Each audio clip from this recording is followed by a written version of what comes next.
Today, I bring you a charming new mystery featuring none other than the brilliant Hercule Poirot, the world's most famous Belgian detective, created by Agatha Christie. This case is filled with twists, clever clues, and Poirot's signature little grey cells at work. Make yourself comfortable, and let's unravel this elegant puzzle together. And if you'd like, leave a quick comment and tell me where you're joining from. It's always a pleasure to know where our little detective community is tuning in from. Now let's get started. It was a typical English morning in late autumn, the kind that made one wish for the warmth of a fire rather than the brisk sting of the salt-laden sea breeze. I, Captain Hastings, was quite enjoying the rare peace of a quiet seaside hotel in Devon. The retreat, nestled on the cliffs, was far removed from the bustling world, and for once, it seemed, I had the luxury of rest. Poirot, on the other hand, was already making his discontent known. As we sat in the sitting room overlooking the wild waves, Poirot was busily fidgeting with the teacup in his hand, scowling at the bland, lukewarm tea. "Mon ami, this is not tea. This is water with a hint of disappointment," he muttered with a dramatic sigh. I, however, was more than content with the place. The cool sea air, the smell of brine mixing with the earthy scent of damp sand, all felt rather invigorating. I could hear the soft clinking of glasses from the distant dining room, where guests were no doubt enjoying the quiet comfort of their own retreat. "Ah, Hastings," Poirot continued, his voice rising slightly. "How can you enjoy this place?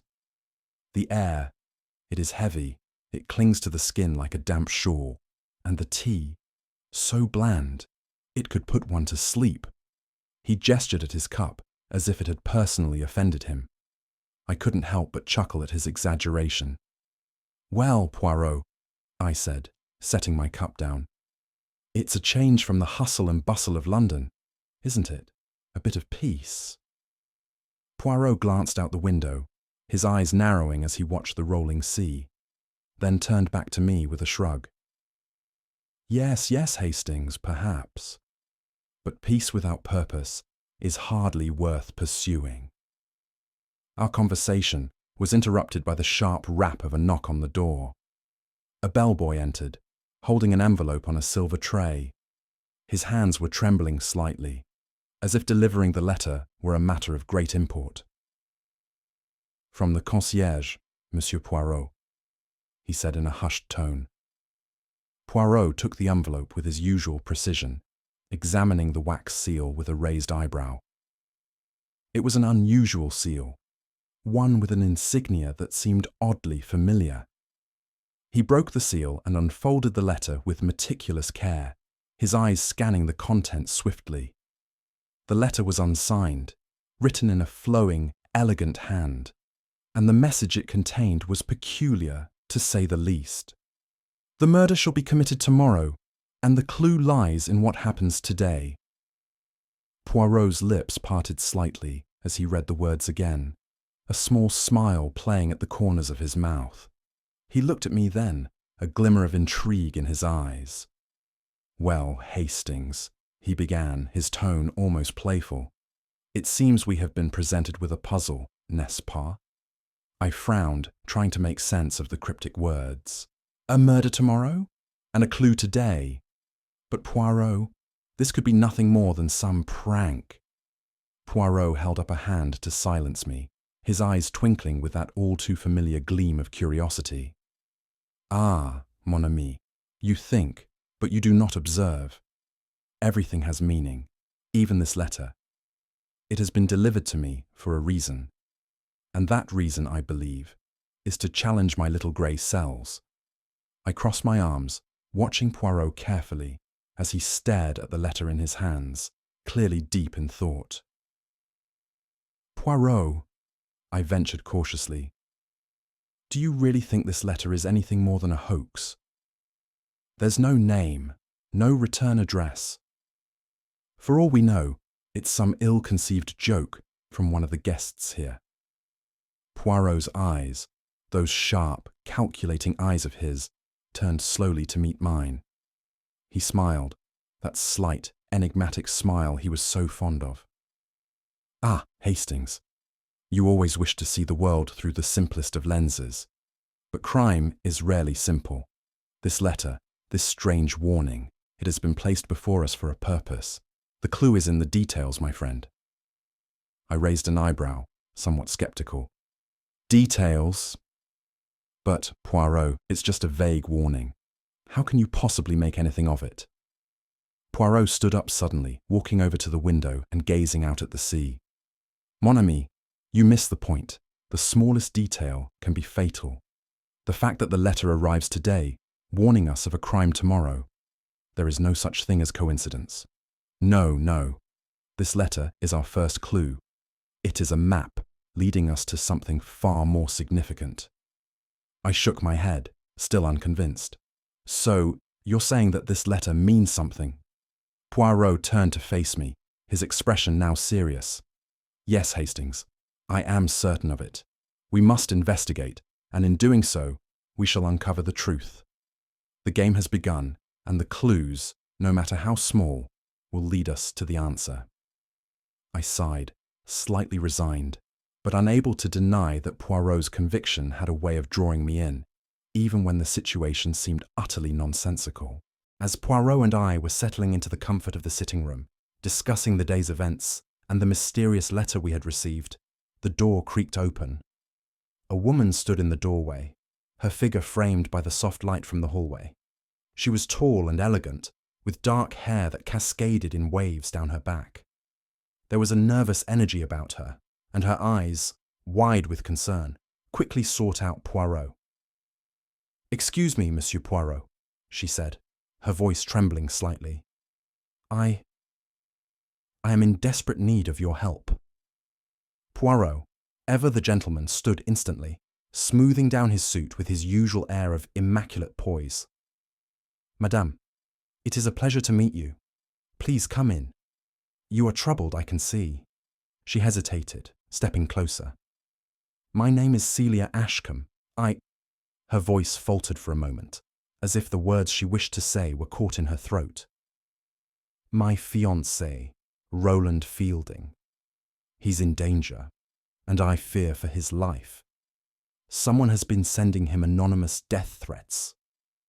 "Death threats?" Poirot repeated, his sharp eyes narrowing as he studied her face, already sensing there was more to the story than she was letting on. "Mon ami, these are grave matters indeed. And your fiancé, is he aware of the threats?" Celia shook her head, looking down at the floor. "No, Monsieur Poirot. He doesn't believe it. He insists that they're just the result of competition, jealousy, or the mindless cruelty of others. He's an inventor, you see, and his work is—" She paused, then continued in a hushed voice. "It's groundbreaking, but he doesn't have any idea who would wish him harm." Poirot's brow furrowed slightly.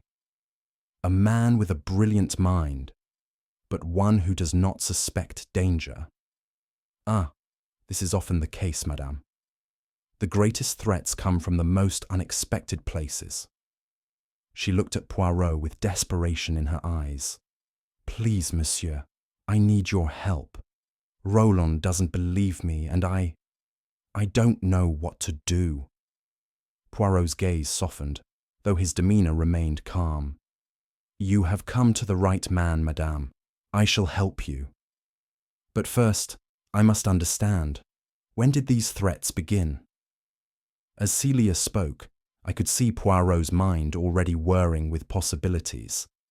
He had that look about him, the one I knew all too well, the look of a man who was already several steps ahead, piecing together a puzzle that no one else could see. "The threats," Celia continued, her voice quivering, they started tomorrow." Poirot froze for a moment, his keen eyes narrowing as he processed her words. "Tomorrow?" he repeated, leaning forward, his voice softer now, but no less intense. "You speak in a strange way, madame. You say they began tomorrow. How can that be?" Celia blinked, clearly puzzled by his question. "I don't understand, Monsieur Poirot. That's exactly what I mean. The letters began yesterday, but they referred to tomorrow, to something that would happen the next day. Roland didn't understand it either, but it's been happening again and again. Poirot stood, pacing slowly across the room, his fingers tapping lightly against his chin. So, these threats are not merely words, they are premonitions, prophecies. They speak of tomorrow before it has even arrived. He glanced at me, his expression deepening with concentration. A very curious case indeed. I exchanged a puzzled glance with Poirot, trying to make sense of what Celia had just revealed. You mean the threats are written in the future tense? I asked, struggling to grasp the full extent of what was being said. Yes, exactly, Celia replied, her voice trembling with the weight of it. The last one was even more chilling. Tomorrow, the hour will come. Poirot's eyes gleamed as he turned toward me. Ah, Hastings, this is no ordinary case. This is something far more intricate. There is a puzzle here, one that stretches beyond the bounds of mere time. Tomorrow, today, what does it all mean? He paused dramatically, then fixed his gaze on Celia. You have come to the right man, madame. We shall unravel this mystery together.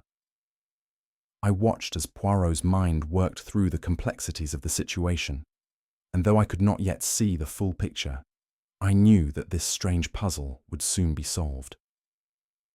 After a brisk drive through the winding Devonshire countryside, we arrived at Ashkam Manor, a sprawling estate perched proudly on a hill, its stone facade both imposing and elegant. The chill of the morning air seemed to settle around us as we approached, the heavy fog lingering like a curtain, blurring the line between reality and the unseen. Poirot, ever the observer, made no move to acknowledge the grandeur of the place.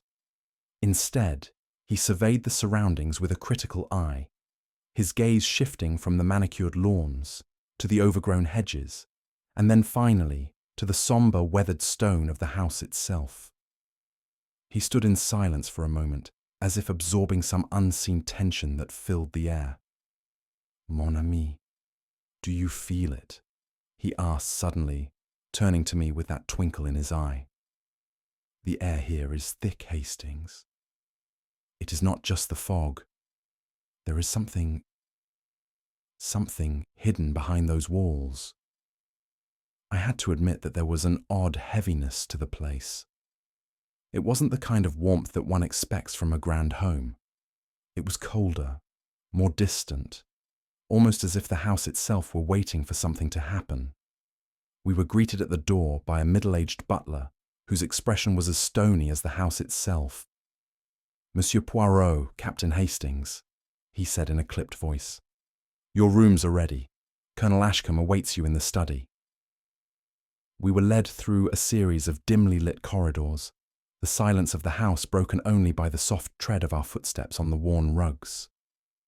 As we entered the study, Poirot immediately took note of the room's atmosphere, the dark wood panelling, the sparse furnishings, and the heavy curtains drawn tight against the world outside. It was clear that this was a room where many secrets had been kept. Ah, Colonel Ashkam, Poirot said, his voice smooth and polite, though his eyes were already scrutinizing the man before him. We meet at last.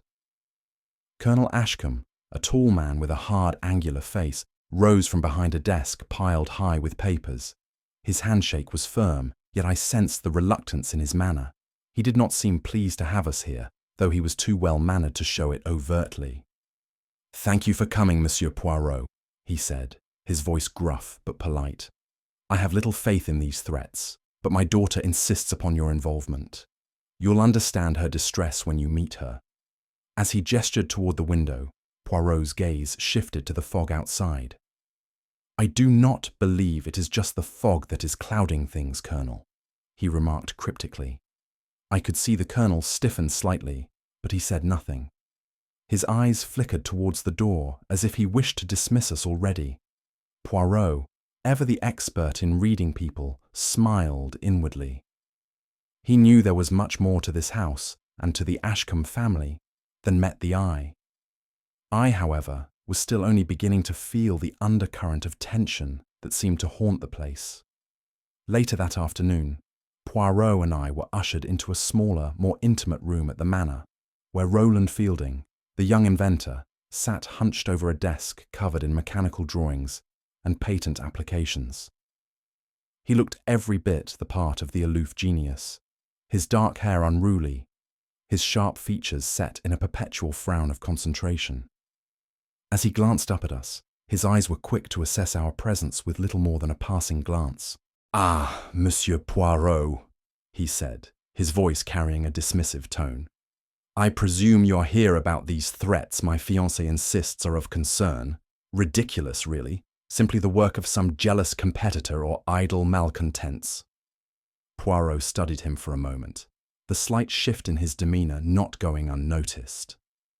"You dismiss these threats rather easily, Monsieur Fielding," Poirot observed, his voice measured, yet tinged with a hint of curiosity. "Perhaps you know more about their origin than you let on." Roland straightened in his chair, his fingers absently tracing the edge of a patent application. "There's nothing to know," he replied, his tone still flat, as if the very notion of danger was beneath him. "I've worked hard to develop my invention, but the world of business is full of envy. Someone has probably decided to make their name by discrediting me." Poirot leaned forward, his hands folded in front of him. "Ah, but monsieur, you see, it is not just the simple act of sabotage that concerns me. It is the timing. The threats are specific. They say you will be dead tomorrow. What can you tell me about that?" Roland's gaze shifted slightly, and for the first time, there was a flicker of something in his eyes. Something akin to doubt, perhaps. I don't understand it myself. It's absurd. What could I possibly have to do with something like this? All I want is to finish my work in peace." Poirot's gaze remained steady. "And yet, monsieur, you must understand that there is a certain arrogance in ignoring such matters. If someone is threatening you with death, we must take it seriously, no matter how petty the reason may seem." There was a pause as Roland looked down at his papers, seemingly gathering his thoughts. "I'm not saying it's not serious," he said after a moment, his voice softer now. "But I can't think of anyone who would want to hurt me. Sure, there are competitors, people who might be jealous, but to go as far as murder, it doesn't make sense." Poirot raised an eyebrow, a slight smile curling at the corners of his lips. "Ah, but Monsieur Fielding, sometimes it is the things that do not make sense that hold the most meaning." Roland shifted uneasily in his seat. "Perhaps, but I cannot help you solve something that makes no sense." Poirot stood, offering a polite nod. "I understand, but remember, monsieur, when one has no clear enemy, the enemy often lies within." I observed the young inventor carefully, noting the way his fingers tightened around a pen when Poirot made his remark. Something about his reluctance to truly engage with the situation stirred a suspicion within me, though I was not sure what. As we left the room, Poirot turned to me, his face contemplative. "You see, Hastings, it is always the case with people like Monsieur Fielding, so caught up in their own minds and ambitions that they fail to see what is right in front of them. But I am certain we shall find the answer hidden beneath his aloof exterior." I nodded, although I had no idea what Poirot meant yet. I could only trust in his judgment and wait for the next step in his investigation. The following morning, Poirot and I were escorted by Colonel Ashkam to a private sitting room within Ashkam Manor, where we were invited to partake in a rather strained conversation. The colonel, whose military posture and rigid demeanour made him seem as if he had never relaxed in his life, settled into an armchair with a stern expression. "I trust you had a pleasant night, Monsieur Poirot, Captain Hastings," he began, his voice clipped, as if making a calculated attempt to project authority. "Yes. Thank you, Colonel. I replied politely, though I sensed something underneath his outwardly formal demeanor. His eyes never met mine for long. His gaze was always drawn back to the window, watching the mist outside as though the fog might reveal the answers he so desperately sought. Poirot, sensing the Colonel's unease, wasted no time in addressing the heart of the matter. "Colonel, I understand you are worried about your daughter's fiancé, Roland Fielding. But there is something you are not telling me. Yes? You do not trust him. Am I right?" The Colonel stiffened, a muscle twitching at the corner of his jaw. "Trust is not something one gives easily, Monsieur Poirot. Not when a man's background is as murky as Fielding's." Poirot leaned forward, his hands steepled together. "Tell me, Colonel, what is it about this young man that troubles you so?" The Colonel hesitated. Then, with a deep sigh, he spoke, his tone low and laden with a hidden bitterness. "It is his past, Poirot. I have done my own investigations, you know. Roland has come from nothing, a mere nobody who suddenly appears with these grand ideas and an ambition that seems far too lofty for someone of his station." I raised an eyebrow, intrigued. "And what of his past, Colonel? What have you learned?" "His father was a small-time inventor who died under, shall we say, mysterious circumstances." The Colonel's eyes flickered toward the door, as if he feared someone might overhear. "And Roland?" "Well, he has spent most of his life chasing patents and inventions that others have abandoned. There's something opportunistic about him, and I cannot say I like it." Poirot nodded thoughtfully, his eyes gleaming with a mixture of suspicion and curiosity. "But you believe he is guilty of something, Colonel? Of the threats against him?" The Colonel was silent for a moment, then shook his head. "Number, I don't think he is guilty of anything, but I am not convinced he is innocent either." He gave Poirot a sharp look, as if daring him to ask more. "What I do know, however, is that my daughter is too blinded by love to see it." Poirot stood up, his eyes never leaving the Colonel. "Ah, Colonel, it is always the case. Those blinded by love are often the hardest to convince. I shall proceed with caution, but it is clear to me now that this matter is more tangled than it first appeared." The next step in our investigation led us to Miss Lavinia Cray, Celia's childhood friend, who had, as Poirot had deduced, returned to the Ashkam estate under mysterious circumstances. She had been residing in the continent for the past few years, though what had brought her back to England was still a matter of uncertainty. As I entered the room, I observed that Miss Cray had a polite smile and an air of well-practiced courtesy, yet something about her demeanour seemed distant, as if her true thoughts were kept locked behind a carefully constructed mask. Poirot wasted no time in sitting opposite her, his sharp gaze already assessing the situation. "Miss Cray," he began in his soft yet piercing voice, "you are a woman of intellect, I can tell. And you know I suspect that I am here to learn the truth about the threats against Roland Fielding." She nodded, but the smile never quite reached her eyes. "I don't see how I could be of any help, Monsieur Poirot," she replied, her tone a little too careful. "I hardly know the details of the threats, and I would rather not involve myself in such matters." Poirot leaned forward, his eyes narrowing slightly. "But you are very close to Celia, are you not? And where Celia goes, you follow. I imagine you know more than you let on, Miss Cray.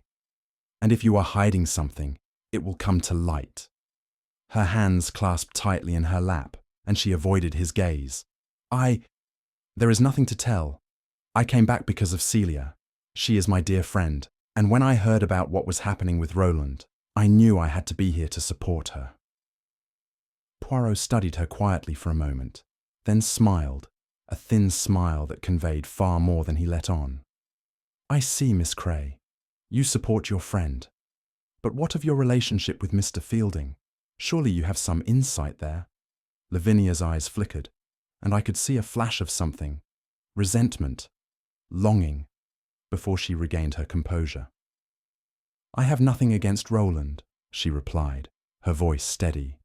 But if you mean to suggest something between us, you are mistaken. Poirot's gaze softened, though his words were pointed.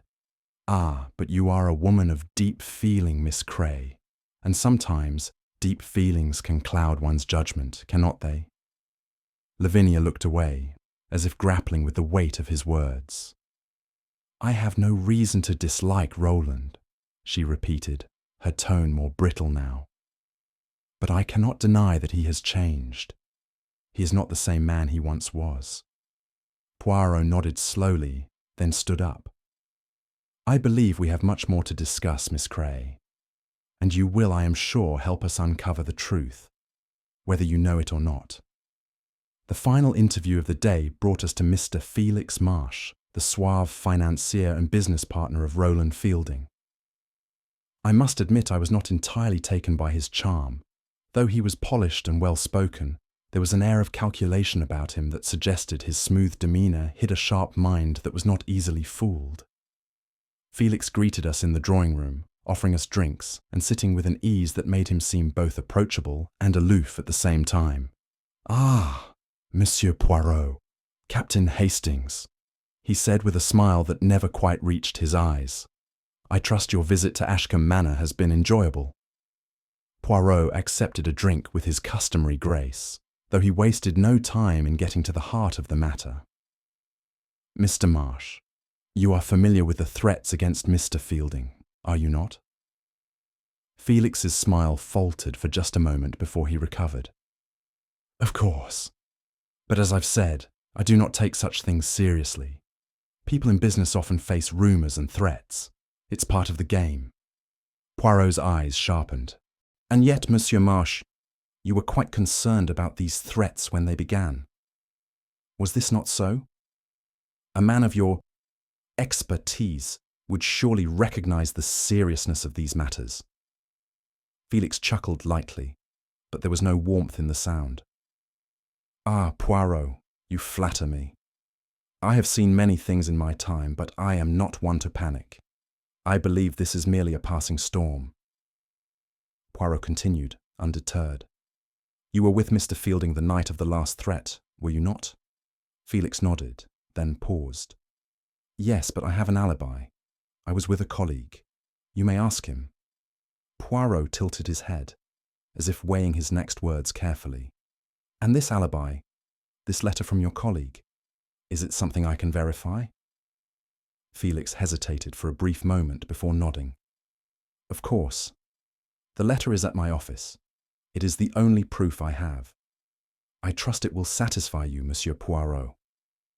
Poirot smiled slightly, his gaze unwavering. We shall see, Monsieur Marsh. We shall see. The investigation at Ashkam Manor continued to unravel strange threads, each more curious than the last. Poirot, ever observant, had taken to questioning the staff, and it was during one of these conversations that a peculiar piece of information surfaced. The housekeeper, an elderly woman who had served the Ashkam family for many years, had witnessed something unusual the previous evening. As she cleaned the drawing room, she had seen a figure moving stealthily through the garden, just beyond the large bay window. I thought it was Mr. Fielding at first, she said, her voice trembling slightly. But then I saw the man's face, and it wasn't him.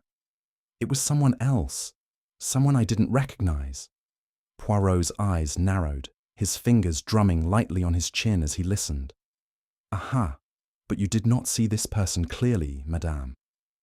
No, Monsieur Poirot. It was too dark, and the fog was rolling in thick. But the figure moved with a purpose, like someone on a mission. Poirot exchanged a brief look with me before turning back to the housekeeper. A person on a mission? Yes. It is most interesting. And did you see this person enter the house? No, monsieur, she replied, shaking her head. They were only in the garden for a moment, and then they disappeared into the mist. But it was strange, I thought. And I never mentioned it until now. The story was intriguing, but it raised more questions than answers. A figure in the garden? A person that didn't belong? Could it be someone with a vested interest in Roland Fielding's invention? Poirot wasn't done yet. He turned to the butler, a stern man named Davis, who had served the Ashkam family for many years. "And what of the study, Monsieur Davis?" "It was locked, yes. Yet it was found open the following morning." The butler stiffened, his face betraying a flicker of nervousness.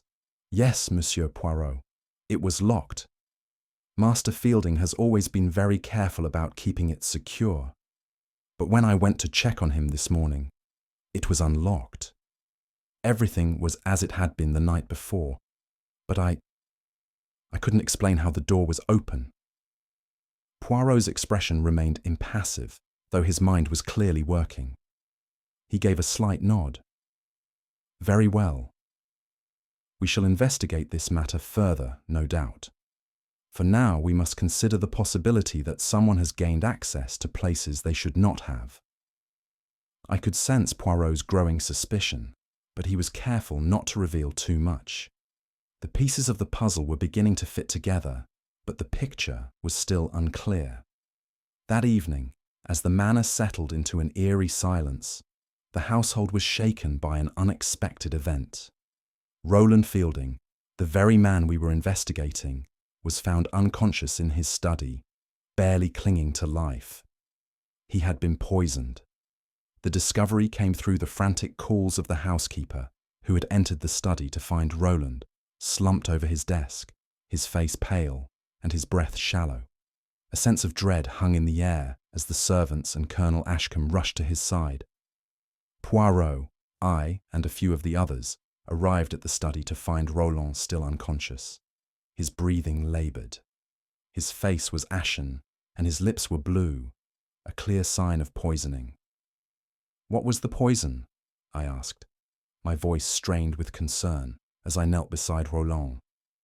Poirot was already inspecting the room, his eyes flicking over the desk, the open window, and the scattered papers. He did not answer immediately, his mind focused on the scene. After a moment, he stood up, his fingers lightly brushing the desk before he spoke. "The poison, my friend, is digitalis, a slow-acting poison that affects the heart." I looked at Poirot in disbelief. "Digitalis? But that's used in small doses for medicinal purposes. How could?" Poirot's eyes gleamed as he answered. "Precisely. The dosage is key. It is not the kind of poison one would use casually. It requires knowledge, precision, someone who knows exactly what they are doing." He then turned his attention to the desk, where a sheet of paper lay half crumpled. It was a letter, and the handwriting was unmistakable. Poirot took the letter, carefully smoothing it out before reading aloud. "The hour has come. Tomorrow will bring all to light. The puzzle is solved, and yet you cannot see the pieces." The words sent a chill down my spine. The letter, like the cryptic message from the day before, seemed to hold a deeper meaning, one that Roland was unable to comprehend in his current state. Poirot folded the letter and tucked it into his coat pocket. "There is a deeper game at play here, Hastings. This letter, this poison, it all connects. But who benefits from Roland's death? Who stands to gain by his removal from the picture?" I could see Poirot's mind working furiously, piecing together the mystery that lay before him. But as of yet, there were too many unknowns. The garden figure, the unlocked study, the cryptic messages. Each element seemed to circle back to Roland, but the connections were not yet clear. "There is something else," Poirot added softly, almost to himself. "The one who poisoned him is not a stranger to him. This is no random act. No, this is personal." As the household gathered to discuss the situation, I could not shake the feeling that this was only the beginning of a much larger and far more intricate plot. Poirot's expression, always calm and composed, now held an intensity that suggested he was closer to the truth than any of us could have guessed. That night, As I sat with Poirot in the study, the fire crackling in the hearth, I could see the wheels turning in his mind. He had hardly spoken since Roland's poisoning, lost in thought as he reviewed every detail of the case. "You see, Hastings," Poirot began, his voice quiet but firm, "there are two types of people in this world, those who act out of impulse and those who act with great calculation. The one who poisoned Roland is no fool. They planned this carefully, choosing the poison with precision and timing their actions with the utmost care." I nodded, although I still struggled to make sense of it all. "But why, Poirot? Why would anyone go to such lengths?" Poirot stood and began pacing slowly, his hands clasped behind his back. "Because, mon ami, it is not about the man. No, it is about what he represents. Roland Fielding is an inventor, a man who could change the course of history with his work, and that, Hastings, is what makes him dangerous. Dangerous to those who stand to lose everything." I sat back in my chair, digesting Poirot's words. "You think someone is after Roland's invention? That's the motive?" Poirot turned to face me, his eyes sharp and calculating. "Exactly. The invention he works on, the one that has brought him so much attention, is not just an object. It is a key to power, to wealth, to influence. Whoever is behind this plot, whoever is orchestrating the threats against him, is playing a much larger game. A game that we have only just begun to understand." I could feel the tension in the air, the weight of Poirot's words settling heavily in the room. "But who?" I asked, my voice tinged with frustration. "Who could be behind such a thing?" Poirot smiled faintly, as if pleased by my curiosity. "Ah, Hastings, that is the question, n'est-ce pas? But we shall find the answer. We always do." And with that, Poirot returned to his chair, his eyes gleaming with a quiet certainty. The game, it seemed, had only just begun. It was late in the afternoon when Colonel Ashkam and I found ourselves alone in the study, a glass of brandy in his hand, the shadows lengthening across the floor from the dimming light outside. Poirot had already been deep in conversation with the housekeeper, and I knew he was gathering his thoughts for the next step in his investigation.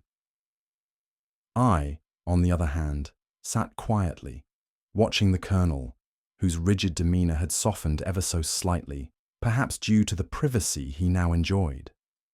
Colonel Ashkam leaned forward in his chair, his face betraying no hint of emotion, but I could tell he was troubled. "I am glad you are here, Monsieur Poirot," he said finally, his voice more measured than before. "There are things I have not told you, things that trouble me deeply about Roland Fielding." Poirot, ever the listener, did not interrupt, allowing the Colonel the space to speak.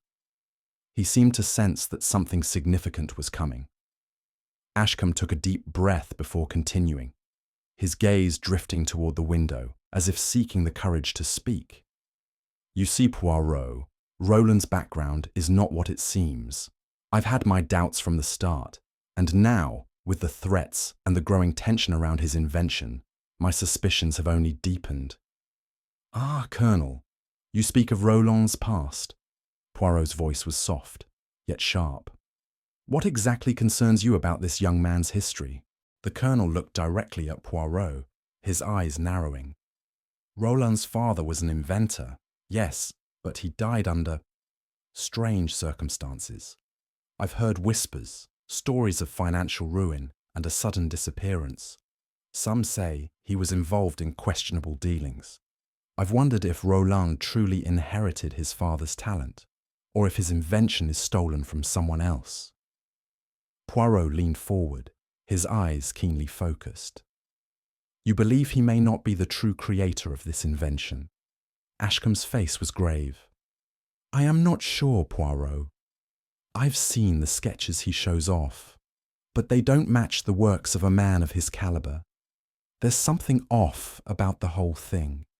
And worse, I suspect that Roland might be hiding something important, He has the brilliance, but I wonder how much of it is truly his own."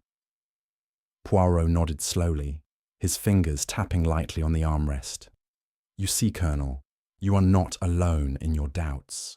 I too sense that something is being concealed, though I have yet to discern what.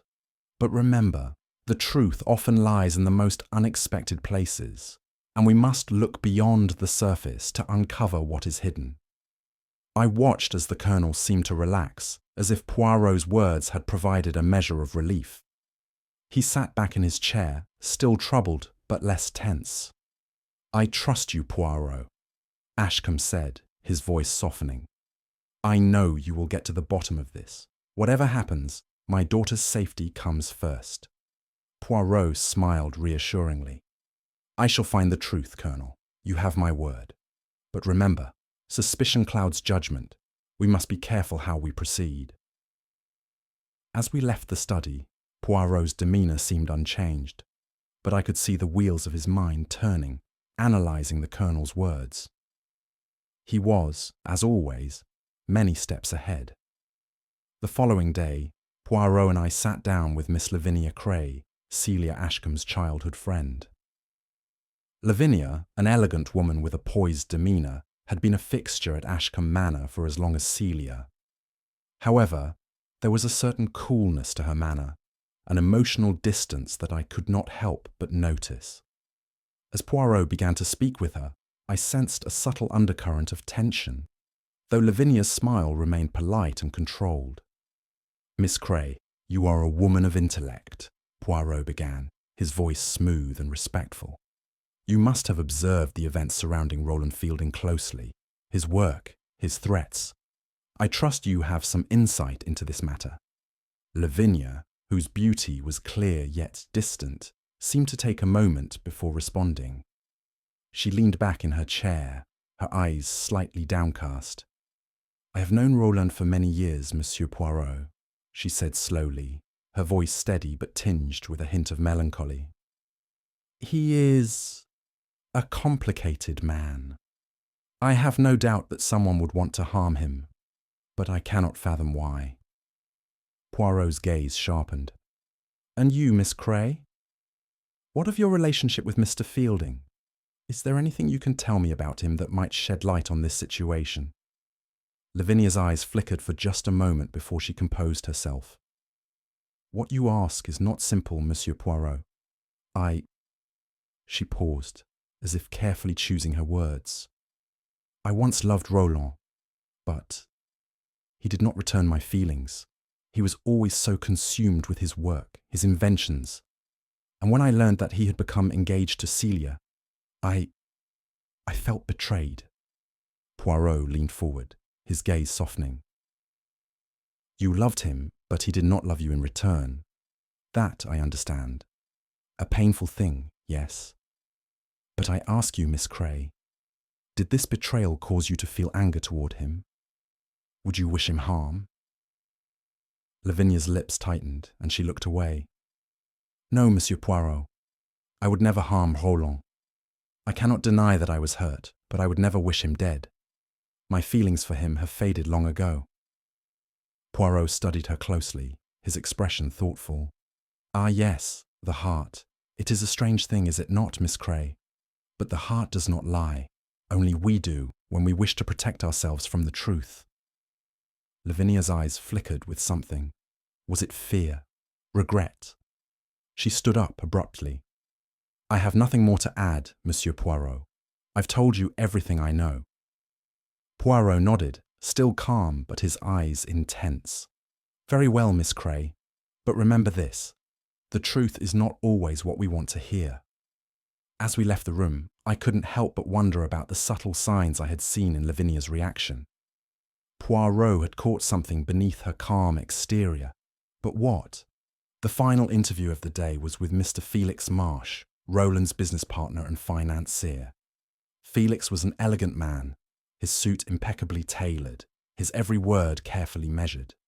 He greeted us with an easy smile and a firm handshake, the kind that spoke of someone used to power and influence. Yet, as Poirot and I settled into the study, I could see that beneath his polished exterior, Felix was a man of secrets.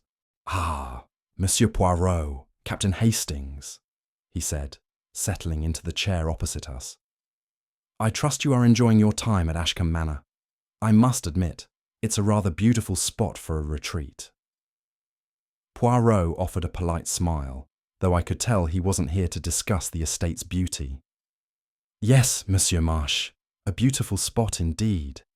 But I fear our business is far more serious than the surroundings. I must ask you about Roland Fielding and the recent threats against him. What can you tell me?" Felix's smile faltered, just a fraction of a second too long to be convincing. "Threats? Oh yes, I've heard about them. Quite distressing, I must say, but I have no reason to believe that they are anything more than the actions of a rival or someone trying to sabotage Roland's work. I assure you, Poirot, I've seen many such cases in my career." Poirot's gaze hardened. "I see. And what of your own involvement in these matters, Monsieur Marsh? Your name has been mentioned in connection with the invention. Would you care to elaborate on your role?" Felix's eyes momentarily flickered, and I noticed a subtle shift in his posture. "Well, of course, Poirot. I have been supporting Roland financially. His work is promising, and I believe in his potential, but I have not been directly involved in his day-to-day activities. As for the invention, Roland has been handling the patents and the technical aspects. My involvement has been strictly financial." Poirot leaned forward, his tone more insistent. "And yet, Monsieur Marsh, you seem eager to distance yourself from the matter. Tell me, do you have an alibi for the night when the last threat was delivered?" Felix smiled smoothly, though the charm in his eyes didn't quite reach his lips. "I certainly do. I was with a colleague, you see. We were discussing business over dinner, and he can vouch for my whereabouts. In fact, I have a letter from him confirming our meeting." Poirot raised an eyebrow. "A letter, monsieur? That is an interesting form of alibi. How convenient that it arrived just in time to clear your name." Felix's smile tightened. "Of course, Poirot. I am merely trying to be helpful. If you wish, I will have the letter brought to you." Poirot studied him for a long moment before standing.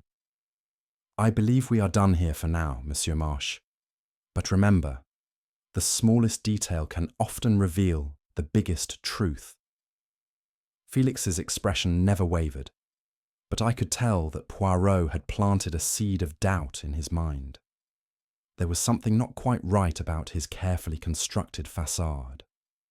After the interview with Felix Marsh, Poirot and I retired to a quiet corner of Ashkam Manor to consider the matter further. I had sensed, as Poirot had, that there was something more to the charming financier than met the eye. His suave exterior, his calm demeanour, all seemed too perfectly crafted, like a man playing a role rather than living his life. Poirot, ever the observer, had noted something in Felix's alibi that neither I nor anyone else had caught at first. The alibi Felix had provided was airtight, or so it seemed. He had claimed to be dining with a business colleague the night of Roland's poisoning, and this colleague had written a letter, conveniently arriving just in time to confirm Felix's story. A bit too convenient, as Poirot had pointed out. As I sat beside Poirot, I watched him pull the letter from his coat pocket.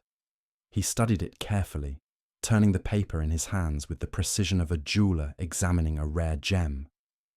"Mon ami," Poirot murmured, his voice barely above a whisper. "There is something wrong with this letter." I leaned in, intrigued. "What is it, Poirot?" Poirot tapped the letter, his finger tracing the paper as he spoke. "The letter. Look closely, Hastings. It is dated yesterday, but it references a meeting that, according to the letter itself, will take place tomorrow. A most curious oversight, n'est-ce pas?" I blinked, reading the letter over his shoulder. Sure enough, there it was. The letter described a meeting that was to occur the following day. "That's impossible," I exclaimed. "How could it be dated for yesterday when it talks about tomorrow?" Poirot smiled, his face illuminated by that mischievous glint I had come to recognize. "Exactly, Hastings. Felix Marsh has made a mistake, one that he didn't expect anyone to notice. A letter from the future, delivered in the present. How careless, don't you think?" I could feel my pulse quicken as the pieces began to fall into place. "But how does that point to Felix?" I asked, my mind racing. Poirot tucked the letter back into his pocket, his expression calm, but with a trace of satisfaction. "Because, my friend, it is not just the error that reveals Felix's guilt. It is the fact that he thought we would not look closely enough. He presumed his alibi, built on such an obvious flaw, would not be questioned. That, Hastings, is the mark of someone hiding something." "Felix thought we were all fools," I muttered under my breath, a sense of disbelief creeping in. "But why the mistake, Poirot? Why not simply fabricate a more convincing alibi?" Poirot's gaze remained focused, and his answer came with the certainty I had come to expect from him. "Because, mon ami, the truth is always simpler than we think. Felix Marsh underestimated us, and that, as you can see, will be his undoing." As the investigation pressed on, more layers to the mystery began to reveal themselves, layers that suggested something far darker than I had initially imagined. Roland Fielding, though unconscious for most of the investigation, had been recovering under careful sedation. His physical state was improving, but his mind was still clouded by the poison that had nearly taken his life. It was during one of his brief moments of lucidity that Roland muttered something that caught Poirot's attention. I was sitting in the corner of the room, observing the quiet activity when Roland, in a weak and strained voice, uttered the name Charles. His words were barely audible, but they were clear enough for Poirot's sharp ears to catch. Poirot's eyes widened slightly as he leaned closer to the bed, his face filled with curiosity. "Charles," he repeated softly. "What is this name, I wonder?" I, too, was intrigued. Roland had not been able to communicate much, but this sudden mention of a name seemed out of place. "Do you think this Charles could be a clue?" I asked Poirot. Poirot straightened, his expression thoughtful. "It may be, Hastings. It is not uncommon for the subconscious to reveal hidden truths during moments of weakness." "But why Charles?" Poirot turned to me, his eyes sparkling with that familiar glint of insight. "You see, Hastings, this name must mean something to Roland, something buried deep within his thoughts. We must find out who this Charles is."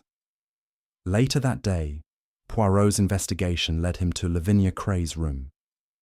There, among her belongings, he found something curious, a postcard from Berlin. It was a beautiful image, depicting a famous landmark in the city, but what caught Poirot's eye was the address written on the back. The address was circled in red ink, and it pointed to a specific location in Berlin, a location linked to a long-forgotten scandal in the world of invention and patents. "Ah, Charles," Poirot muttered as he studied the postcard. "The connection grows clearer now." Lavinia, it seemed, had visited Berlin recently, though why she had gone to such lengths to hide her involvement with this address remained unclear. Poirot had no doubt that the mystery of Roland's poisoning was tied to something far deeper than mere sabotage. It was linked to a shadowy past, and Roland's invention was the key. "Perhaps," Poirot said, his voice laced with anticipation, "we are not dealing with mere jealousy, Hastings. No, this is a story of betrayal and revenge, a tale as old as time itself." I stood beside him, my mind racing. "But what does it all mean, Poirot? Who is Charles?" Poirot's lips curled into a small, enigmatic smile. "Ah, Hastings, the truth is like a tapestry. Each thread must be followed, each clue unravelled. But rest assured, we will find the answer. The name, Charles, will lead us to the heart of this mystery. As Poirot stood in front of the window, gazing out into the mist that now enveloped Ashkam Manor, I couldn't shake the feeling that we were on the brink of something much larger than we had initially imagined. The pieces were starting to fall into place, but the final puzzle was still far from complete. Poirot was deep in thought when I entered his study the following morning, his sharp eyes scanning over the mysterious letter and the disjointed threads that connected it to the various elements of the case. He sat at his desk, his fingers tapping rhythmically on the edge of the paper, as if he were unraveling an intricate knot. I watched him for a moment, intrigued by his silence. "Poirot, you seem lost in thought," I said, breaking the quiet. "What's troubling you?" He didn't immediately respond, his gaze still fixed on the letter he had pulled from his coat pocket. Finally, he looked up at me, his expression contemplative. "Hastings, I believe we are dealing with more than we first imagined. The letter, you see," he gestured toward the paper in front of him, "it contains something quite peculiar." I glanced at the letter. The cryptic message it bore still perplexed me. The murder shall be committed tomorrow, and the clue lies in what happens today. Poirot leaned back in his chair, his fingers tapping his chin thoughtfully. This phrase, "what happens today," it haunts me. What could it mean? Could it be referring to an actual calendar date? Or is it a metaphor for something much more elusive? He paused for a moment, the wheels in his mind turning rapidly. Ah, but it is not just the words themselves. It is the timing. You see, Hastings, someone is playing with time, manipulating it like a puppet on strings. They are using tomorrow as a trap, and we are left to follow the thread. I furrowed my brow, confused by his cryptic musings. But how can a letter be so precise about something that has yet to happen? Poirot smiled, his eyes gleaming with that familiar mixture of wisdom and amusement. "Ah, you see, mon ami, it is the subtleties that matter, and that is where the answer lies." Poirot stood abruptly, moving toward the window. "The answer, I believe, is here." He pointed to the newspaper he had placed beside the letter. It had been delivered to Ashkam Manor the previous evening, a rare and unusual occurrence. The newspaper was dated the following day. I blinked in confusion. "A newspaper from tomorrow," I said, shaking my head. "But that's impossible. How could—" Poirot raised a finger to silence me, his gaze fixed on the page. "Precisely, Hastings, how could it be?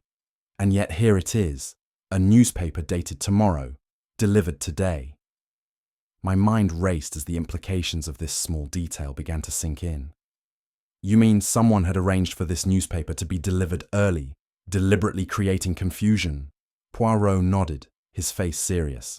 "Indeed, someone intended for us to see this. They knew we would be puzzled by the apparent contradiction. It is a clever misdirection, Hastings, but it is also a clue." I stepped closer to the newspaper, my eyes scanning the headlines. "What do you think this means, Poirot? How does it tie into the case?" Poirot smiled faintly, his voice filled with quiet certainty. "It means that time is not as it seems. Whoever is behind this plot understands time in a way that we do not. The puzzle is about to reveal itself, Hastings, and when it does, everything will make sense." Frustration had begun to settle in as the days passed, and Poirot's investigations led us down more winding paths. We had uncovered various oddities, clues that didn't quite add up, red herrings that pulled us in different directions, but the truth still seemed elusive. I had been quiet for some time, watching Poirot as he meticulously reviewed the case details, piece by piece. But finally, my patience reached its limit. "Poirot," I said, my voice rising slightly, "you've been so calm through all of this, but I can't shake the feeling that we're wasting time. Felix Marsh is the obvious culprit. He has both the motive and the means to harm Roland, and I'm convinced he's hiding something." Poirot looked up at me, his face unreadable. Felix, you say? Ah, Hastings. It is easy to follow the obvious path, is it not? To see a man's polished exterior and believe it is the truth. But I assure you, my friend, nothing is as it appears. I leaned forward, frustrated. But what else is there, Poirot? He was one of the last to see Roland before the poisoning. He's a financier, someone with everything to gain from Roland's demise. It fits. Poirot sighed and shook his head, a faint smile tugging at the corner of his lips. You see, Hastings, you think with your emotions, not your intellect. Felix may appear to be the obvious suspect, but it is often the simplest of answers that are the most misleading. We must remain patient. We must observe, not just act on instinct. I shook my head in exasperation. You're always so calm, Poirot. How do you do it? I'm certain he's the one behind this. Poirot's eyes softened as he placed a hand on my shoulder. Because, mon ami, I do not see with your eyes. I see with my little grey cells. And while Felix may seem like the obvious choice, the truth is far more intricate than that. But do not worry, we shall find the answer. Later that afternoon, as the evening began to settle over Ashkam Manor, Poirot's demeanour changed. He had grown quieter, more focused, his mind clearly racing toward a conclusion. I could sense the shift in him as he walked to the door of the study, his eyes flickering with an unspoken certainty. Hastings, Poirot said, turning to me with an expression of calm confidence. I believe it is time. We must gather everyone in the drawing room. The game is afoot, and I have uncovered the truth. I looked at him in surprise. The truth? You've solved it, Poirot. He smiled, the faintest trace of triumph in his eyes. Ah, mon ami, not quite, but I have uncovered enough to know that the solution is within reach. We must bring the players together. The time has come to reveal what I have discovered. I felt a thrill of anticipation run through me. This was it. The moment we had been waiting for. Poirot had pieced the puzzle together, and now it was time to unveil the mystery. We made our way to the drawing room, where Colonel Ashkam, Lavinia, and Felix were already gathered, their faces anxious and expectant. The air in the room was thick with tension as Poirot stood before them, his presence commanding the attention of all. "Ladies and gentlemen," Poirot said, his voice steady and sure, "I have gathered you here not just to confront you with the truth, but to reveal the answer to this most puzzling mystery." As the room fell silent, I watched Poirot, knowing that the final reveal was imminent. The answer was close, and Poirot was about to lead us all to it. The evening had fallen heavy over Ashkam Manor, the once serene estate now cloaked in an air of palpable tension. A storm had begun to brew outside, its wind howling through the cracks of the old windows.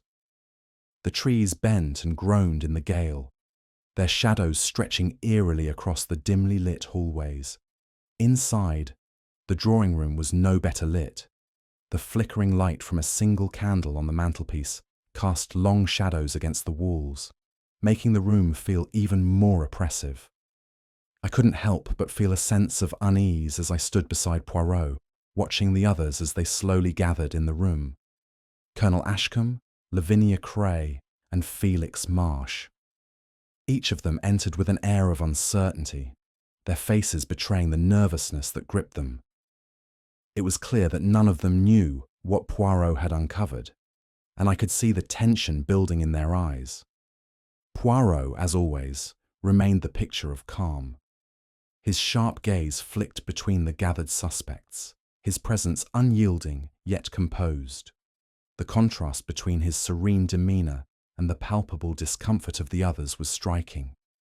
I stood back, observing the scene, still confused by the entire situation. "Mon ami, do you feel it?" Poirot asked quietly, as if reading my thoughts. I looked at him, still a bit baffled by his confidence. "What do you mean?" The storm, Hastings. It is not just outside. No, it is here, in this room. A storm of secrets, of lies, and the truth. He paused dramatically, letting the silence hang in the air. The truth will come out soon. Very soon. His words, though spoken with the usual precision, carried a weight that made me uneasy. It was as though Poirot knew something we didn't, something that would change everything. The guests settled into their seats, but there was no comfort in their posture. Colonel Ashkam's back was rigid, Lavinia's hands twisted in her lap, and Felix, though attempting to project an air of ease, had his eyes flicking nervously toward the door, as though searching for an escape. Poirot stood before them, his hands folded neatly in front of him, his eyes narrowing with the intensity of a man about to unmask a great deception. "The time has come," he said, his voice steady. "I have observed, I have deduced, and now I will reveal the truth that lies hidden beneath your veils of deceit." The air in the room seemed to grow colder, the wind outside intensifying, as if nature itself were bracing for the revelation. And yet Poirot stood firm, his confidence unwavering, as the others shifted uneasily in their seats. I could sense the shift in the room. Something was about to break, and Poirot was the calm at the centre of it all. Poirot moved gracefully, his steps deliberate as he paced across the room, every movement calculated, every gesture purposeful. I watched him, captivated by his calm demeanour, as he picked up the mysterious letter and placed it on the table before the gathered group. "It all begins with this letter," Poirot said, his voice carrying the weight of significance. "A letter that promised murder and foretold the future. But what, mon ami, is more telling than the message itself?" I glanced at the letter, still unsure of the full meaning. But the letter spoke of a murder to come. That's the clue, isn't it? Poirot nodded, his eyes gleaming with that peculiar light that always preceded his revelations. Yes, yes. But it is not the message alone that is important. It is the source of the message. He lifted the letter again and slowly turned it, revealing the subtle details that others might overlook. This paper, this elegant, finely crafted stationery, matches the personal stationery of one of our suspects, Monsieur Felix Marche. Felix's eyes widened slightly, though he quickly masked his reaction. "I don't see how that matters," he said, his voice steady but betraying a hint of unease. "Many people use the same type of paper. It's hardly a revelation." Poirot smiled slightly, a knowing glint in his eyes. "Ah, Felix, you are not entirely wrong. But what is more interesting, mon ami, is the fact that the letter was delivered under such mysterious circumstances. A letter with no signature, yet one that carries with it the mark of your personal stationery." Felix shifted uncomfortably in his seat. "I told you, I had nothing to do with this." Poirot's gaze remained unwavering as he continued. "And yet, this letter is not the only clue, is it? There is something more, something I discovered in Lavinia's room." He turned to Lavinia, his eyes narrowing as if dissecting her very thoughts. Lavinia stiffened slightly, but Poirot pressed on. "You see, Hastings, the clue was not just in the letter, it was in the wastebasket."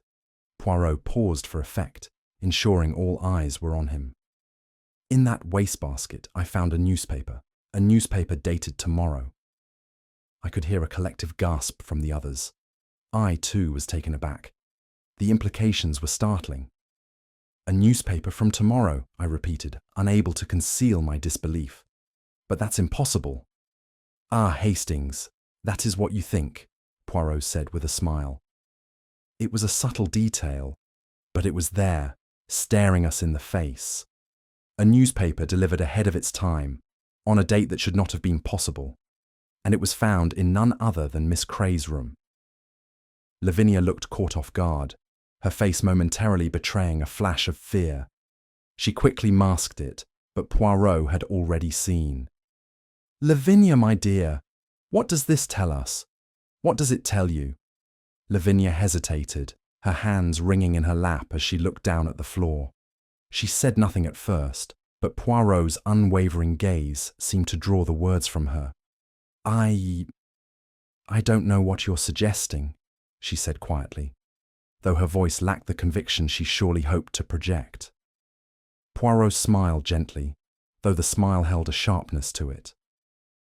The truth is not always easy to face, Miss Cray, but it will come out. It always does. Turning his attention back to Felix, Poirot's tone grew even more deliberate. Monsieur Marsh, we have yet to discuss your role in this affair, have we? You and your convenient alibi. A letter that arrives just in time to confirm your innocence, but one that is so obviously dated incorrectly. It tells us, does it not, that you have something to hide. Felix's demeanor faltered, but he quickly recovered. This is absurd, he said, standing abruptly. I am a businessman, not a criminal. Poirot remained seated, his calm gaze never leaving Felix. Ah, but you see, Monsieur Marsh, that is precisely what makes you dangerous. The very fact that you believe you can deceive others with such blatant carelessness. As the room grew colder with tension, I could see Poirot's plan unfolding, each piece fitting together with meticulous precision. And, though I could not yet see the full picture, I knew one thing for sure. The moment of truth was upon us. The room had fallen quiet as Poirot slowly turned the Berlin postcard in his hands. He had been holding it for some time, his fingers tracing the familiar image of the famous landmark. It had sparked a good deal of intrigue when we had found it in Lavinia Cray's room, especially given its mysterious markings and the address circled in red ink. But now, as Poirot continued to scrutinize it, his expression had shifted. Ah, Hastings, he said with a thoughtful pause.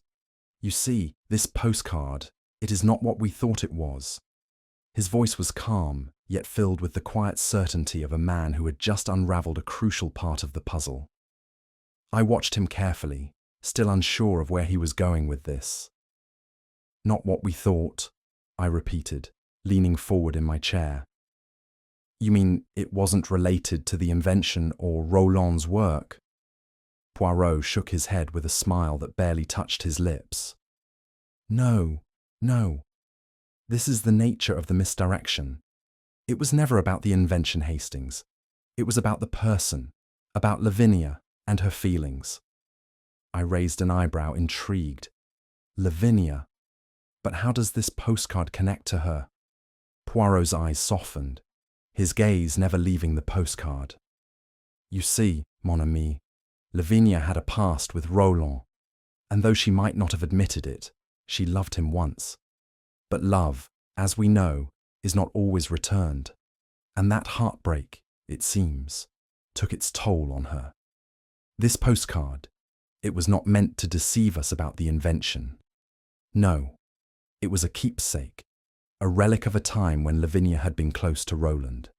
She went to Berlin, yes, but not for any sinister reason. She went to forget, to try to move on from her feelings. I felt a twinge of surprise. So, the postcard, it was just a symbol of her lost love. Nothing to do with the invention. Poirot nodded slowly. Exactly, Hastings. It is a red herring, no more. She has no sinister motive, no plot against Roland. Her interest in the postcard was born of a broken heart, not a devious scheme. I sat back, a bit chastened by the simplicity of it all. Here I had been thinking that the postcard held the key to the mystery, when in fact it was a sign of something far more human, an unrequited love that had, in the end, played no part in the greater deception. The tension in the room had not yet dissipated, though Poirot had already made his initial revelations. As the group of suspects gathered around, their faces still filled with uncertainty and unease, Poirot's confidence remained unshaken. He was methodical, his every word designed to strip away the layers of misdirection that had clouded our judgment up until now. The game, as they say, is afoot, Poirot remarked with a quiet smile, his gaze flickering between Lavinia, Colonel Ashkam, and Felix. But it is a game of deception, my friends, and the truth, as always, lies beneath the surface. I watched as Poirot turned to Lavinia first, his voice softer now, but no less direct. Miss Cray, I must confess, I had suspicions about your secret meetings with an artist, meetings that seemed clandestine, no? I wondered at first if these meetings might have been linked to the crime, perhaps jealousy, or perhaps a lover's quarrel. Lavinia stiffened slightly, though she did not flinch at Poirot's words. It was nothing like that, she replied quickly, her voice firm but tinged with an edge of defensiveness. I had no intention of harming Roland. The meetings were with an artist, yes, but only to discuss a project I was working on, nothing more. Poirot nodded, his expression unreadable. I believe you, Miss Cray. There is no malice in you. It was not your jealousy that guided your actions, but your grief, a grief that has long since faded, and yet you kept the secret of your feelings hidden. Lavinia's shoulders relaxed slightly.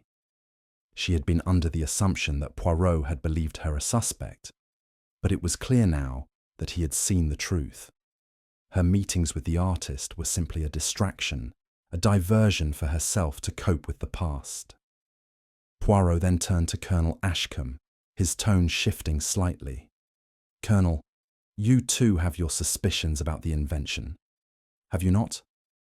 You have doubted the legitimacy of Roland's work, fearing that it may have been stolen from others, or perhaps tampered with for financial gain. Ashkam's brow furrowed as he shifted uncomfortably in his chair. Yes, I had concerns. I did not trust Roland's methods, his background. His father's legacy was not a clean one.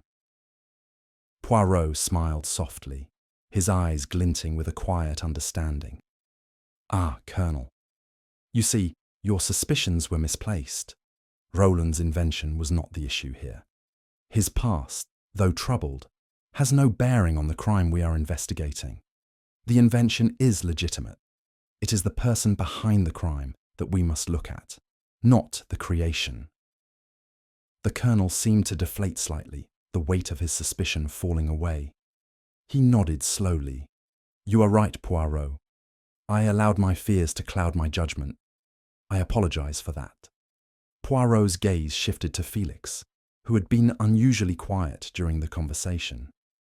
And you, Monsieur Marche, Poirot said, his voice growing more intense. You, who have stood on the sidelines, watching as the others bickered and pointed fingers. You have been the most guarded, the most careful with your words. You've built yourself an alibi, one that seemed foolproof, but it has a flaw, an undeniable flaw. Felix's eyes narrowed. What are you suggesting, Poirot? Poirot smiled slightly, his hands folded in front of him as he leaned back in his chair. Ah, the letter, Felix. Your letter of alibi, so conveniently timed, so perfectly crafted. But it is dated incorrectly. It references an event that hadn't yet happened, a mistake, but one that you didn't think anyone would notice. And it is that mistake that will undo you. Felix's face paled slightly, but he quickly recovered, his lips twisting into a smirk. You think I made a mistake? This is absurd. Poirot's expression was calm, almost pitying. It is not absurd, Monsieur Marche. It is the key to your undoing. You thought you could fool me with your letter and your charm, but you underestimated the power of observation, and now you will pay the price. Felix shifted uncomfortably, the walls closing in around him. I could see that Poirot's words were starting to sink in. The calm, methodical way in which he had disassembled each red herring, each piece of misdirection, was leaving Felix with nowhere to hide. Poirot stood, his voice ringing out with finality. The truth, my friends, is simple once it is revealed. You have all played your part in this charade, but only one person stands at the centre of it all. And that person, Monsieur Marsh, is you. The drawing room was thick with tension, every suspect now silent under the weight of Poirot's piercing gaze. The air felt charged, as if something momentous were about to unfold. Colonel Ashkam, Lavinia Cray, and Felix Marsh all sat before Poirot, each one seemingly caught in their own thoughts. The mystery that had held us captive for so long was finally nearing its conclusion, and Poirot, as always, was the calm at the centre of the storm. Poirot stood before the gathered group, his hands folded elegantly in front of him, his expression unreadable. The fire crackled softly in the corner, casting flickering shadows against the walls. The wind outside had picked up, howling through the trees, adding an eerie note to the already tense atmosphere. "Mon ami," Poirot began, addressing me in a low, almost theatrical voice. "We have arrived at the moment of truth. It is time to reveal the one who stands behind this intricate web of lies." I shifted uncomfortably in my seat, unsure of how Poirot would make his final move. I had watched him work tirelessly over the past few days, his mind always several steps ahead. But now, as the moment approached, I couldn't help but feel a sense of dread. Poirot turned toward Felix Marsh, his gaze sharp and unrelenting. "Monsieur Marsh," he said, his voice rising slightly, "you, who have stood so calmly in the background, watching as the others floundered, thinking you were clever. It is you who have woven this web of deceit." Felix's face tightened, and I could see a flicker of panic in his eyes. He shifted uneasily in his chair, but he said nothing, his silence betraying a nervousness he could no longer hide. Poirot stepped forward, his voice growing more forceful as he continued. "Felix Marsh, you discovered Roland Fielding's invention was worth far more than anyone had realized. You saw the potential, the vast fortune it could bring. And so, you devised a plan to rid yourself of Roland, to murder him, and claim the invention as your own." Felix opened his mouth to protest, but Poirot held up a hand to silence him. "But you did not stop there, did you? No, you were too clever for that. You knew that a murder without an alibi would be suspicious. So, you forged one. A letter. A perfect alibi, backdated with such precision, but one that contained a critical flaw." Felix's face had gone ashen, and I could see the pieces of the puzzle falling into place in his mind. He opened his mouth again, but no words came out. Poirot's eyes gleamed with the satisfaction of a man who had finally solved the riddle. "You see, Monsieur Marsh, the letter you forged was dated based on the newspaper you knew would arrive early. A newspaper dated tomorrow, delivered today. It was your mistake, the fatal one. You thought that no one would notice the discrepancy, but I did." Felix's eyes darted nervously around the room. "This is madness!" he finally shouted, rising to his feet. "I didn't—" Poirot raised a hand, his expression softening but no less intense. "Ah, but you did, Monsieur Marsh. You thought you were clever, that no one would see through your deception. But the truth, as always, has a way of revealing itself." I turned to the others in the room, Colonel Ashkam, Lavinia. Both were now staring at Felix with a mixture of disbelief and horror. It was clear they had not suspected him, though Poirot's revelations were beginning to make the truth undeniable. Poirot stepped back, his voice lowering in a tone of finality. "Felix Marsh, your greed and ambition have led you to this point. You killed a man for money, for power, for something that was never truly yours. And now, you will pay the price." The room fell into stunned silence as Poirot's words echoed in the air. Felix, cornered and exposed, had no escape. His once confident demeanour had crumbled entirely, and all that remained was the guilt of his actions, laid bare before all. For a moment, Felix remained standing, his eyes darting from one person to another, his hands trembling slightly as he grasped the back of his chair. He looked like a man who knew he had been caught, but still clung desperately to the hope that somehow he could talk his way out of it.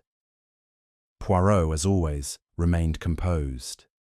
His gaze never wavered from Felix as he stood before him, his presence almost magnifying the tension in the room. I could see the wheels turning in Felix's mind, the realization that his carefully constructed alibi had been shattered, that his lies had been exposed. "You cannot prove it," Felix finally spat, his voice shaking with a mix of anger and fear. "You have no proof. I didn't." But Poirot's calm voice interrupted him, cutting through the air like a blade. "Oh, but I do have proof, Monsieur Marsh. I have all the proof I need. You see, the newspaper, the one that arrived early, was the key. It was your mistake. It led me straight to you." Felix's face went pale, and he stumbled back, as though the weight of the truth had suddenly hit him like a physical blow. He opened his mouth again, but no words came out. The room felt heavy, and for a moment, I thought he might collapse under the pressure. "You've been running from the truth for so long, Monsieur Marsh," Poirot continued, his tone softening. "But there is no escape now. You must face what you have done." Felix's eyes flicked nervously to the door, and I could see him considering a desperate attempt to flee. But before he could make a move, Colonel Ashkam, who had been standing silently in the corner, stepped forward with a firm and deliberate motion. "Not so fast, Felix," Colonel Ashkam said, his voice cold but resolute. He reached out and grabbed Felix by the arm, stopping him before he could escape. "You're not going anywhere!" Felix's eyes widened, but there was nothing he could do. He was trapped, caught by the very man who had once trusted him. The room seemed to close in around him as he was forced back into his seat. "Please," Felix whispered, his voice breaking.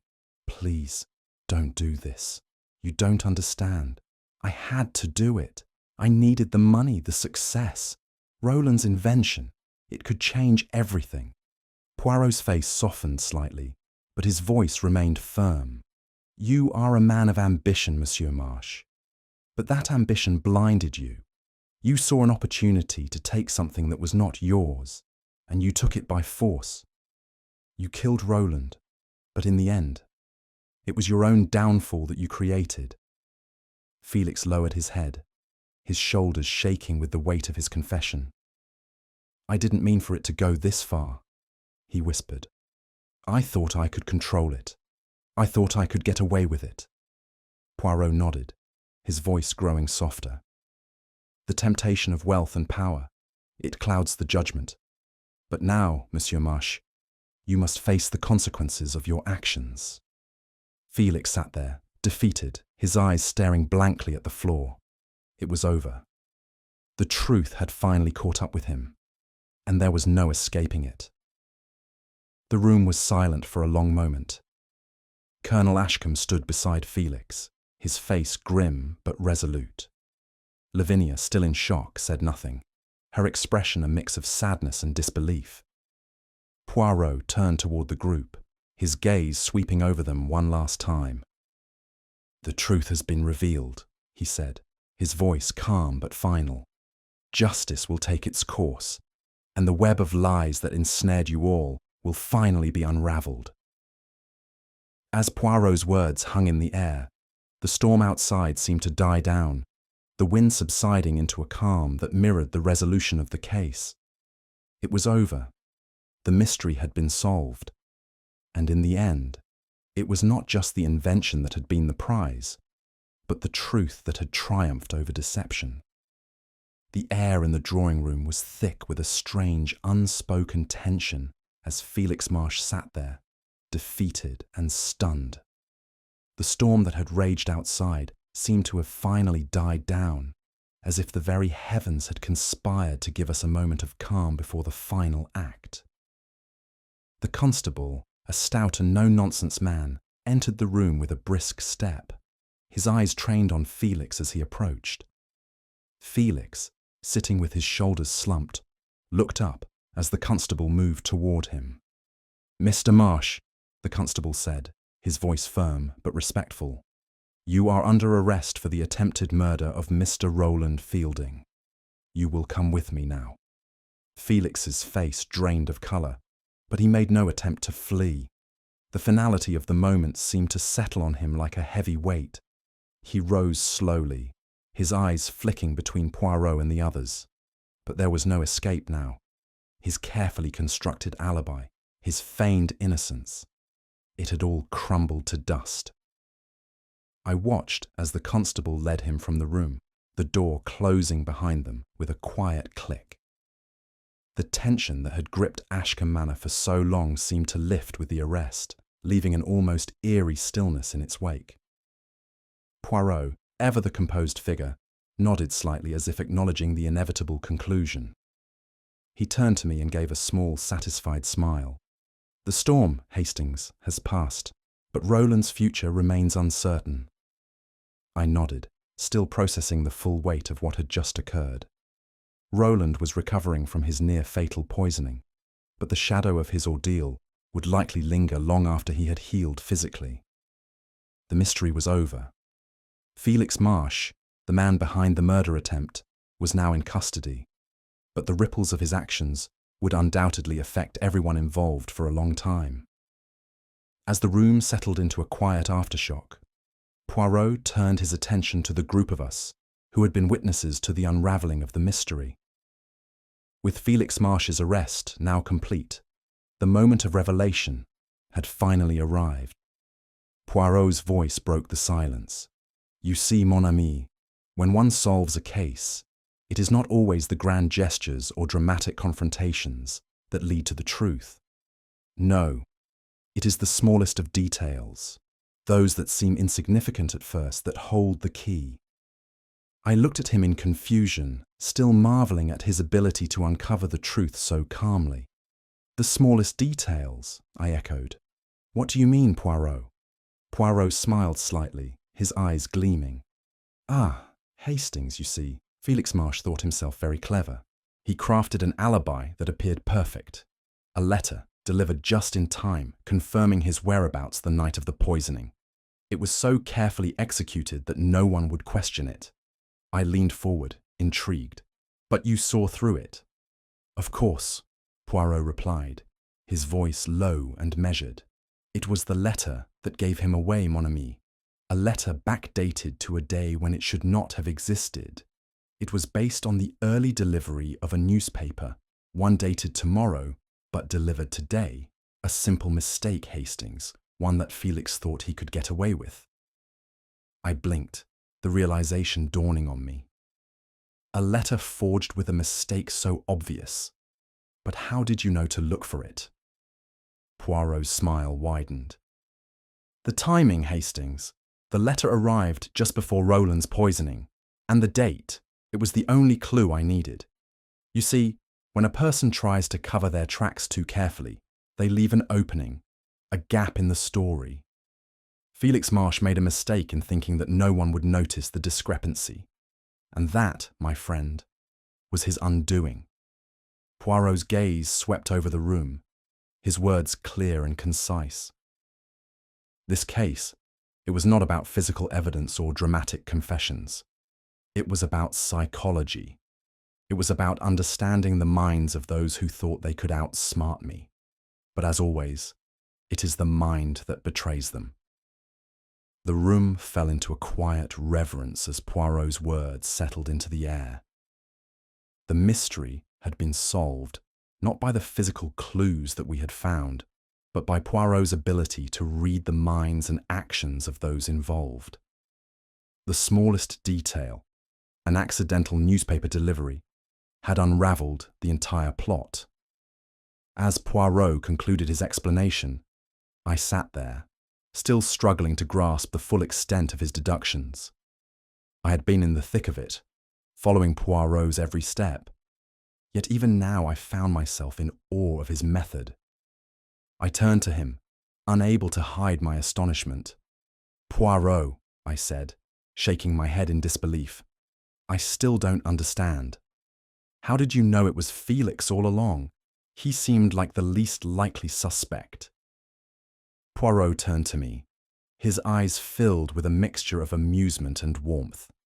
"Ah, Hastings, You must understand one thing. The murderer always tells you who he is, not with his words, but with his actions, his mind. It is the mind, Hastings, that betrays the criminal. I stared at him, trying to absorb the weight of his words. But the others, Lavinia, Colonel Ashkam, they seemed just as suspicious. How did you know it was Felix? Poirot's smile was gentle, almost patient. Because, mon ami, Felix Marsh believed he could manipulate time itself. He thought he could fabricate an alibi, backdate a letter, and use the newspaper to his advantage.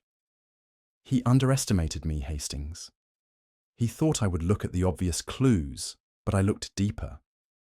I looked into the psychology of the man. I sat back, still processing the depth of Poirot's reasoning. So, it was his arrogance that gave him away. Exactly, Poirot replied. It was his arrogance, Hastings, the arrogance of a man who thought he could control the truth. The truth, however, cannot be controlled. It always finds its way to the surface. I marveled at Poirot's clarity of mind. It was as if he could see through people's motives with a precision I could never hope to achieve. His ability to dissect not just the clues but the psychology of the individuals involved was, as always, his greatest strength. I nodded, still in awe. I see now, Poirot. You truly are a master at this. Poirot's eyes twinkled with a slight smile. Ah, Hastings, you flatter me. But it is not I who am the master. It is the little grey cells. They are the true detectives, you see. I simply follow their lead. With that, I smiled, finally understanding the brilliance of Poirot's method. And though the case was over, the thrill of solving it with him, of watching him unravel the complexities of the human mind, was something that would never cease to amaze me. The final strands of the mystery had been tied together, the perpetrators exposed, and the truth laid bare before us.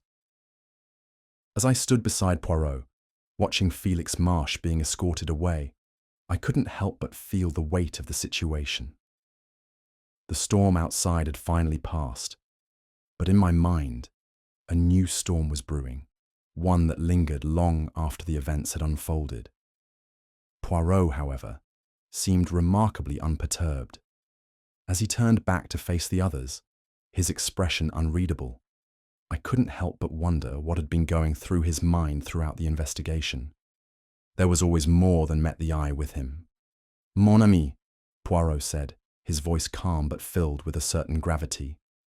We have solved the mystery, but there is one final irony to uncover.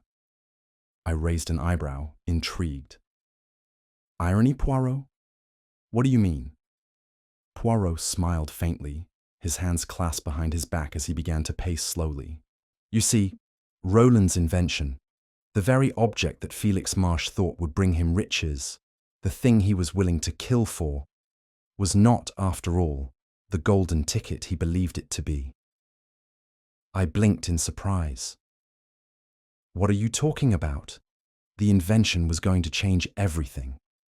Ah, but that is where you are mistaken, Hastings, Poirot said, his tone light but filled with a quiet intensity. The invention, though valuable, had a fatal flaw. Roland's device was weeks away from being rejected for a patent. There were errors, imperfections in the design that would have doomed it to failure. I stared at him, the realization dawning slowly. So, Felix killed for something that wasn't worth anything? Poirot nodded, a rueful smile tugging at his lips. Exactly. Felix Marsh, in his greed and his ambition, took the life of an innocent man for something that had no future at all. How tragically short-sighted. I couldn't help but feel a deep sense of disbelief. Felix had everything, Poirot. He was a man of wealth, influence, and yet he risked it all for something that was doomed to fail. Poirot's eyes glinted with the knowledge of a mind far more brilliant than any of us could ever fully understand. Yes, Hastings, a mind so brilliant, and yet so fatally short-sighted. As the last of the constables took Felix away, Poirot stood in the centre of the drawing room, his gaze distant but not unfocused.